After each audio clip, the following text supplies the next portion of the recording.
Hello everyone, welcome to Divya education. जैसा कि आप सभी को पता है कि हम लोग यहाँ पे अपनी जो एम लक्ष्मीकांत जी की बुक है उसको अच्छे तरीके से कंप्लीट कर रहे हैं। ठीक है, पूरा एकदम चैप्टर वाइज हर एक चैप्टर को कंप्लीट करते जा रहे हैं।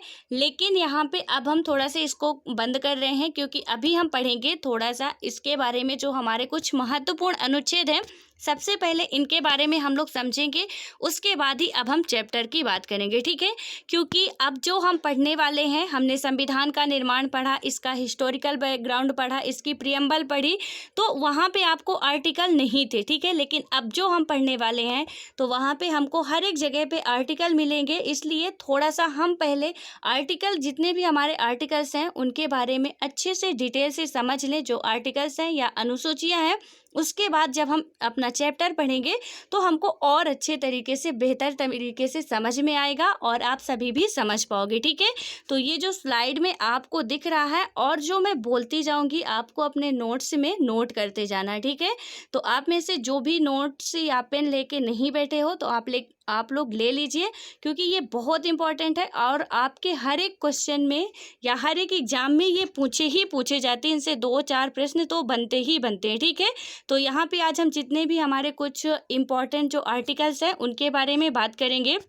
क्योंकि आपको पता है कि हमारे मूल संविधान में बात करें, यदि मूल संविधान का मतलब ये है कि जिस दिन संविधान हमारा लागू हुआ था, ठीक है, फिर उसके संशोधन के बाद तो जो भी जितने संविधान आर्टिकल्स जोड़े गए वो अलग है। लेकिन यदि मूल संविधान की हम बात करते हैं तो मूल संविधान का मतलब है कि जिस दिन संविधान बन के हमारा तैयार होता है, यानी कि 26 नवंबर 1949 को संविधान बन के तैयार हो जाता है। ठीक है, लेकिन वो लागू कब होता है? 26 जनवरी 1950 को। यानी कि जिस दिन वो लागू हुआ उस दिन कितने आर्टिकल्स थे? तो हमारे संविधान में 395 आर्टिकल थे। ठीक है, और 22 भाग थे उसमें। और जो बात करें यदि तो 8 अनुसूचियाँ थी, यानी कि 8 शेड्यूल था। तो यहाँ पे अभी वर्तमान में अब बात करें तो ये हमारे मूल संविधान की बात की हमने। ठीक है, कितने आर्टिकल थे? 395 अनुच्छेद थे, 22 भाग थे और 8 अनुसूचियाँ थी। लेकिन वर्तमान समय में अब हम बात करें तो यहाँ पे 460 प्लस हमारे आर्टिकल हो गए हैं। और उसके बाद हम बात करें 25 भाग हो चुके हैं और 12 अनुसूचियाँ हो चुकी हैं। ठीक है, तो ये संविधान में लगातार संशोधन होता जा रहा है और जो भी कुछ है इसमें जोड़ा जाता है। तो क्योंकि आर्टिकल अभी भी बढ़ रहे हैं और यहाँ पे मूल रूप से बात करें तो अभी भी 395 ही हैं। लेकिन क्या हुआ है कि जैसे 395 आर्टिकल है, ठीक है, लेकिन इसमें क्या किया गया है कि 9 का, 5 का, ठीक है, मतलब ऐसे का, खा, गा करके या ABCD करके इसमें जोड़ा गया है मूल रूप से मतलब 395 ही।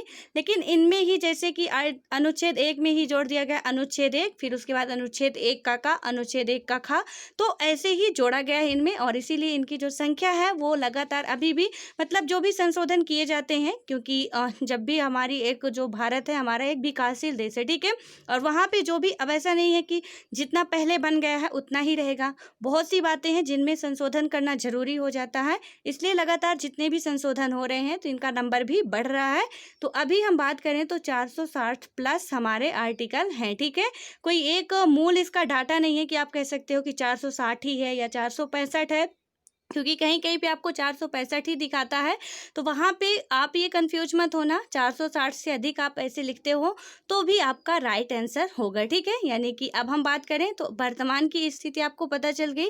और जो मूल संविधान में, जब भी मूल संविधान पूछा जाए तो वहाँ पे आपको याद रखना है कि 395 अनुच्छेद थे, 22 भाग थी और 8 अनुसूचियाँ थी। ठीक है, तो यहाँ पे भाग जितने थे, जैसे 22 भाग थे, तो 22 भागों में ही क्या किया गया था कि जितने 395 अनुच्छेद थे उनको डिवाइड किया गया था। ठीक है, 22 भाग में क्या किया गया था, हमारे जितने भी 395 अनुच्छेद है, तो सपोज भाग 1 में 1 से 4 तक रखा गया, 2 में 5 से 11 तक, 3 में 12 से 35 तक, मतलब ऐसे ऐसे करके भाग 22 के अंतर्गत ही पूरे जितने भी अनुच्छेद थे वो रखे गए हैं। ठीक है, और अभी आपको पता है कि 25 हो गए हैं। तो अब यहाँ पे जो भी बढ़ रहे हैं उनको ऐसे ही भाग में, मतलब एक भाग में कई सारे अनुच्छेद वहाँ पे रखे जाते हैं। और उसके बाद बात करें फिर अनुसूचियों का ही हम अच्छे तरीके से अलग वीडियो में समझेंगे क्या कैसे हैं, और उसके बाद ही अब हम चैप्टर स्टार्ट करेंगे, ठीक है। तो यहाँ पे आई होप कितनी बातें आपको समझ में आ गई होंगी। अब बात करें भाग 1 की, ठीक है। आपको पता है कि वर्तमान समय में कितने भाग हैं, 25 भाग हैं। पहले कितने थे, मूल संविधान में 22 भाग थे, ठीक है। अब हम यदि बात करते हैं भाग 1 की, भाग 1 में है आर्टिकल 1 से 4 तक, ठीक है। यानी कि भाग 1 में बात करें तो आर्टिकल 1 से 4 तक बात की गई है। ये आप बिल्कुल ध्यान में रखना कि भाग 1 में आर्टिकल 4 से, ठीक है, मतलब 1 से 4 तक की बात की गई, यानी अनुच्छेद 1 से 4 तक की बात कहाँ की जाती है, भाग 1 में की जाती है। अब यहाँ पे आपसे क्वेश्चन बन सकता है कि भाग 1 में क्या कहा जाता है, ठीक है। यानी कि भाग 1 में क्या बात की गई है, भाग 1 में, मैं 1 से 4 तक के अनुच्छेद की नहीं बात कर रही, भाग 1 में क्या बात की गई है, भारत राज्यों का संघ होगा, ठीक है। यानी कि भाग 1 में संघ एवं राज्य क्षेत्र की बात की गई है। तो यहाँ पे आप क्या लिखोगे, हमने हालांकि संघ और इसके क्षेत्र के बारे में अच्छे तरीके से समझ भी लिया है, हमारा चैप्टर पूरा कंप्लीट भी हो चुका है, लेकिन यहाँ पे आप क्या लिखोगे, भाग 1 संघ एवं इसका क्षेत्र, ठीक है, संघ एवं राज्य क्षेत्र भाग 1 हो गया। अब उसके बाद हम बात करें, ये हमारा भाग 1 का है, अभी हम आर्टिकल की बात नहीं कर रहे हैं। तो भाग 1 में क्या हो गया, संघ एवं राज्य क्षेत्र हो गया, ठीक है। अब उसके बाद हम आते हैं आर्टिकल में। आर्टिकल जो भाग 1 में हमारा आर्टिकल पहला है, उसमें क्या बात कही गई है, भारत राज्यों का संघ होगा, ठीक है। यानी इसमें क्या कहा गया कि जो हमारा इंडिया है वो राज्यों का संघ होगा। और यहाँ पे एक बात और बहुत अच्छे तरीके से समझाई गई है कि भारत राज्यों का संघ तो होगा और इसके बाद भारत के 2 नाम होंगे, ठीक है, जो आर्टिकल 1 में ही दिए गए हैं। यानी कि भाग 1 में क्या कहा गया, संघ एवं राज्य क्षेत्र, और आर्टिकल जो भाग 1 के अंतर्गत ही है, तो आर्टिकल 1 में कहा जाता है भारत राज्यों का संघ है, और अनुच्छेद 1 में ही भारत के 2 नामों का वर्णन किया गया है। यानी कि आपको ये याद रखना है कि संविधान में हमारे भारत के सिर्फ 2 ही नाम वर्णित हैं, और वो कौन कौन से हैं, भारत एक है और एक इंडिया है, ठीक है। यानी कि ये कौन कौन से, भारत हो गया, दूसरा इंडिया हो गया, जो संविधान में वर्णित हैं। तो जब भी आए, क्योंकि आपको पता है कि भारत के, हमारे देश के और भी नाम है, आर्यावर्त है, हिंदुस्तान है, तो यहाँ से और जम्बू द्वीपें भी भारत का ही नाम है, ठीक है। लेकिन इसका नाम हमारे संविधान में जो बात कही गई सिर्फ और सिर्फ कितने हैं, 2 नाम है, जो कि अनुच्छेद 1 में वर्णित है, ठीक है। अब वहाँ से पूछ लिया जाता है कि हमारे जो देश के नाम है या भारत किस अनुच्छेद में है, किस अनुच्छेद में बात की गई है कि भारत, हमारे देश के 2 नाम होंगे, या भारत जो नाम है वो किस अनुच्छेद में वर्णन किया गया है इसका, तो आपको बताना पड़ेगा अनुच्छेद 1 में, ठीक है। और भाग, उसके बाद भाग भी पूछ सकता है कि कौन से भाग में है, तो ये भी आपको याद रखना पड़ेगा कि भाग 1 के अंतर्गत ही 1 से 4 तक अनुच्छेद आते हैं। अब उसके बाद हम बात करते हैं आर्टिकल 2 की, ठीक है। और इसके पहले भी हम लोग समझ चुके हैं, तो आप में से जो भी इसके पहले का वीडियो देखा होगा उसको अच्छे तरीके से ये समझ में आ रहा होगा, क्योंकि ये 4 तक हम लोग समझ चुके हैं, ठीक है। डिटेल से बात करें यदि हम अनुच्छेद 2 की, अनुच्छेद 2 में क्या कहा गया है कि नए राज्यों का प्रवेश, स्थापना, ठीक है। यानी कि जितने भी नए राज्य बनेंगे उनके प्रवेश या स्थापना की, जैसे कि बात करें सिक्किम का गठन, ठीक है। ये जो मैं बोलती जा रही हूँ आपको अपने नोट्स में नोट करते जाना है, क्योंकि ये बहुत इंपॉर्टेंट टॉपिक है और हर एक एग्जाम में पूछे जाते हैं, ठीक है। तो यहाँ पे नए राज्यों का प्रवेश या स्थापना, तो आर्टिकल 2 में इसकी बात की गई, ठीक है। यदि आप किसी भी नए राज्य को बनाना चाहते हो या इसकी स्थापना करना चाहते हो, किसी भी अदर देश से जो भी स्थान है उसको राज्य बनाना चाहते हो, तो यहाँ पे क्या होगा, आर्टिकल 2 में बात की गई है। और इसमें यदि एग्जाम्पल के लिए हम बात करें तो सिक्किम का गठन, ठीक है। उसके बाद हम देखते हैं हमारा अनुच्छेद 3। अनुच्छेद 3 में क्या बात की जाती है, राज्यों के क्षेत्र, सीमा में परिवर्तन और नाम में परिवर्तन, ठीक है। यानी कि जितने भी हमारे राज्य हैं, जो हमारे ही राज्य हैं, बाहर के देश के राज्य नहीं है, ठीक है, अलग देश के राज्य नहीं है, जो हमारे ही राज्य हैं उनका क्या करना है, राज्यों के जो क्षेत्र हैं, तो राज्यों के क्षेत्र सीमा में परिवर्तन, यानी कि उनकी जो भी क्षेत्र सीमा है उसमें परिवर्तन कर दे, या कि उसकी नाम में परिवर्तन कर दे। जैसे कि अभी कुछ ही साल पहले की घटना है, 2 जून 2014 को क्या हुआ था, 29वां राज्य बना था तेलंगाना, ठीक है। हालांकि अब हमारे संविधान में टोटल 28 राज्य ही रह गए हैं, यानी कि हमारे देश में अब 28 राज्य हैं। पहले जो 29 राज्य थे, ठीक है, क्योंकि जम्मू कश्मीर पहले राज्य था जिसको एक आर्टिकल 370 के तहत विशेष दर्जा प्राप्त था। तो जम्मू कश्मीर जो था वो भी था राज्य, लेकिन अब क्या हुआ है, 31 अक्टूबर, ये डेट बहुत इंपॉर्टेंट है और मैं जहाँ भी जम्मू कश्मीर का जिक्र आता है हर बार ये डेट आपको बताती हूँ ताकि बहुत ही अच्छे तरीके से एकदम दिमाग में बैठ जाए, ठीक है। 31 अक्टूबर 2019 इस दिन हमारे मतलब ये अस्तित्व में आ चुका था कि ये मतलब जम्मू कश्मीर और लद्दाख अलग अलग केंद्र शासित प्रदेश बन चुके हैं अब, और आर्टिकल 370 को ख़त्म कर दिया गया है, ठीक है। तो यहाँ पे अब हमारे देश में कुल 28 राज्य ही रह गए थे, लेकिन जब तेलंगाना बना था उस टाइम पे 29 राज्य थे, यानी कि 29वां राज्य कौन बना था, तेलंगाना बना था, और ये हमारा बना था आंध्र प्रदेश से अलग होके बना था, ठीक है। तो यहाँ पे अब तेलंगाना जो है, तो यहाँ पे अब हमको ये समझ में आ रहा है कि हमारे जो अनुच्छेद 3 में बात की जाती है कि राज्यों के क्षेत्र सीमा में परिवर्तन, ठीक है, यानी कि आंध्र प्रदेश से क्या किया गया, उसके जो राज्य था आंध्र प्रदेश, इसके क्षेत्र सीमा में परिवर्तन किया गया और नाम में परिवर्तन, ठीक है, यानी कि इसकी सीमा में परिवर्तन किया गया, ठीक है। तो क्या हो गया, एक नया राज्य बनाया गया, और हो सकता है कि किसी राज्य के नाम में भी परिवर्तन कर दिया जाए, जैसे यूपी का, एमपी का, किसी का भी यदि नाम में भी परिवर्तन किया जाता है तो उसमें भी मतलब ये बात किसमें कही गई है, अनुच्छेद 3 के तहत ही संसद को अधिकार है। और ये सारे, ये भी इम्पोर्टेंट बात है, ठीक है, कि यहाँ पे ये सभी अधिकार संसद को ही हैं। आर्टिकल 1 से 3 तक के जितने भी अधिकार हैं वो संसद को प्राप्त हैं, ठीक है।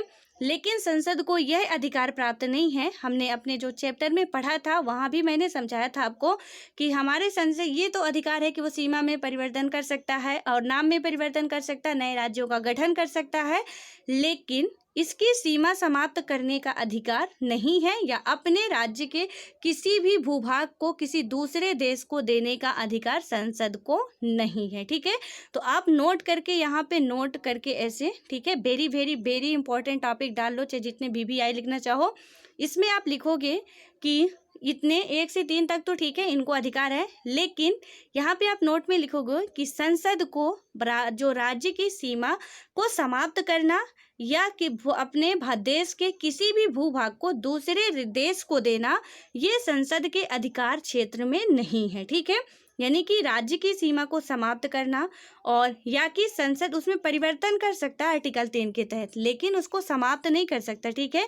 इनमें ये छोटी छोटी बातें ही ध्यान देने योग्य होती हैं कि संसद इसके परिवर्तन कर सकते, इसके नाम में, इसके सीमा में परिवर्तन करेगा, लेकिन उसको इतना पावर नहीं है कि वो हमारी जो यहाँ का भूभाग है या इसकी सीमा है उसको क्या करे, समाप्त कर दे, या कि इसे किसी दूसरे देश को दे दे, ठीक है। तो ये संसद को अधिकार प्राप्त नहीं है। तो आई होप कि इतना आपको बहुत अच्छे तरीके से समझ में आ गया होगा। अब बात करते हैं आर्टिकल 4 की। आर्टिकल 4 में क्या बात की जाती है, संसद की शक्ति, ठीक है, यानी कि संसद को शक्तियां प्रदान है आर्टिकल 4 के तहत। जितनी भी ये शक्तियां हैं कि राज्य का गठन कर सकता है, नए राज्यों का प्रवेश कर सकता है, या कि उसमें जो भी नाम परिवर्तन, सीमा परिवर्तन, तो अनुच्छेद 4 में ही कहा गया है कि संसद को ये सारी शक्तियां प्राप्त है, ठीक है। यानी संसद की शक्ति की बात अनुच्छेद 4 में है। यानी अब बात करें हम कि संविधान में कहाँ संसद की शक्तियाँ हैं, कहाँ वर्णित है, तो वहाँ पर यदि आपको पूछा जाता है कि संसद की शक्ति किस अनुच्छेद में वर्णित है, तो अनुच्छेद 4 होगा, ठीक है। उसके अलावा अनुच्छेद 4 में और भी कुछ बातें वर्णित है। तो यहाँ पे है संसद की शक्ति के प्रावधान हो गए। अनुसूची 1 और 4 में परिवर्तन होने पर संविधान संशोधन नंबर नहीं दिया जाएगा, ठीक है। हमारी जो अनुसूचियां हैं 1 और 4, जब हम अनुसूची पढ़ेंगे तब आपको और अच्छी तरीके से समझाएंगे। तो जो अनुसूचियां 1 हैं और 4 हैं, तो उनमें जब भी संशोधन होगा, ठीक है, तो उनके जो भी नंबर है उनमें क्या नहीं किया जाएगा, परिवर्तन नहीं किया जाएगा। जैसे आपको पता है कि संविधान संशोधन 111वां संविधान संशोधन, 42वां संविधान संशोधन या 49वां संविधान संशोधन, ऐसे उनको नंबर दिया जाता है। जब भी संविधान संशोधन होते हैं तो जितने भी होते हैं, मतलब जिसके लिए भी, तो उनमें उनको नंबर दिया जाता है कि अभी 9वां संविधान संशोधन हुआ, 42वां संविधान संशोधन, आपके हमको पता है, आपको और हमको भी, कि मतलब हमारी जो प्रियम्बल है या प्रस्तावना बोलें या उद्देशिका बोलें, तो 42वां संविधान संशोधन के तहत ही 1976 में उसमें 3 वर्ड इंक्लूड किए गए थे, ठीक है। और वो कौन कौन से वर्ड थे ये आपको बताना है, क्योंकि मैं बहुत अच्छे तरीके से 2-3 बार इसको समझा चुकी हूँ, तो इतनी आशा तो रख सकती हूँ कि आप लोग इसका राइट आंसर दोगे, ठीक है। तो 42वां संविधान संशोधन 1976 के तहत हमारी प्रस्तावना में कुछ वर्ड्स जो थे वो वहाँ पे इंक्लूड किए गए थे। तो यहाँ पे आप लोग बताओगे कि इसमें क्या होगा, ठीक है।